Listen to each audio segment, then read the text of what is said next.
Vil du lave et stærkt CV med AI, men uden at det lyder som AI, så følg med her. Mange de skriver, lav et CV, og så gætter AI, og så får de et generisk svar, og så ligner din CV alle andres. Her er, hvad du skal gøre i stedet for. Åbn din ChatGPT og start for eksempel med at skrive, du er min karriererådgiver, og så skal du give den helt rigtige kontekst. Du skriver for eksempel, jeg har 5 års erfaring som butiksassistent. Jeg søger job som det samme igen. Jeg er rigtig dygtig til lagerstyring, kundeservice og mersalg.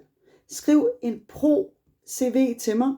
En side, gør sproget aktivt og lav resultaterne konkrete. Så skal du se forskellen på et helt normalt kedeligt CV og det.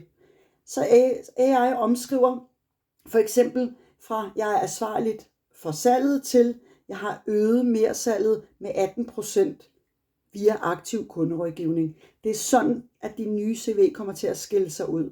Sproget og fakta og om det hele passer, det skal du selvfølgelig altid tjekke, når du arbejder med AI.